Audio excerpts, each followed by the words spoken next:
Welcome back to Foundry 42 in the UK. What we want to do today is give you guys a much more in-depth look in what we've been doing here over the last few months. So we're going to talk about the concept phase of a lot of the stuff we're doing and how that's going to work in the game.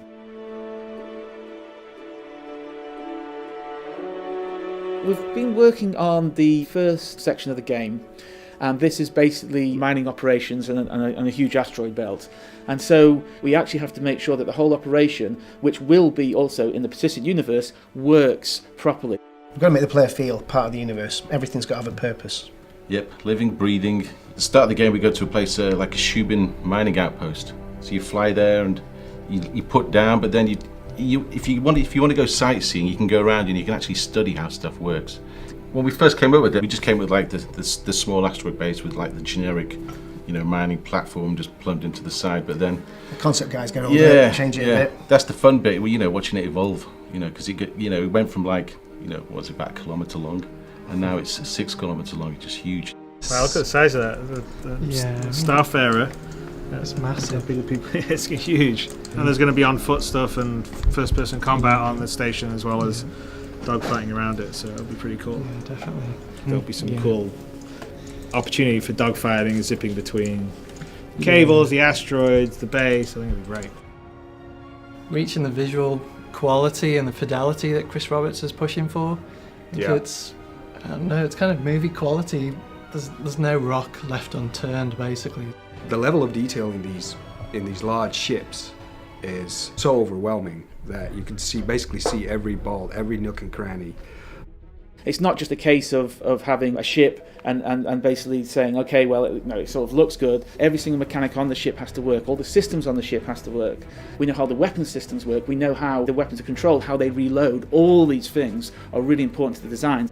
What I got with the Idris was a sort of a rough concept of the shape of the turret. So it was my job to kind of look at that and look at the space that we had inside the Corvette itself and try and figure out how we could come up with a modular system that could be placed into not only the Idris but any of the capital ships. The original design by Ryan Church had these missiles stacked at a slight angle. So we had two options. We could have brought the actual turret itself down into a horizontal position and then just have the missiles load horizontally. But I actually thought it was a nice little extra layer of animation, just have the missile reloading rack just tilt up slightly and slot the missiles in.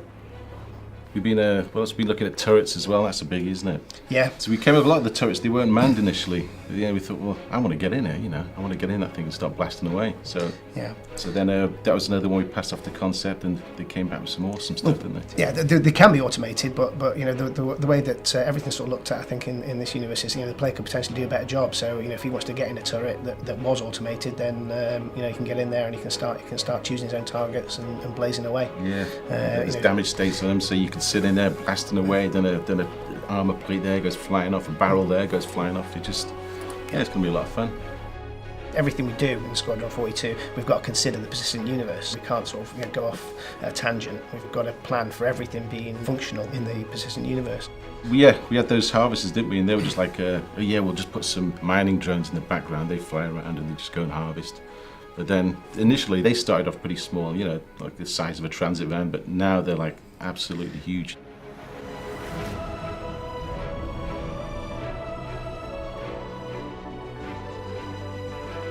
We kind of the initial sort of brief was these sort of deep sea mining rigs, that go down and you can fix things. But they've grown and grown since then. Then we came back. Was it got to stick a cab on it? Yeah. So a fully working cab, so you could get into it and fly around. Yeah, potentially in the persistent universe, people could take these rigs and if they had a big enough setup and go out and mine for themselves. So there'd be a cost involved, obviously, because these things are huge.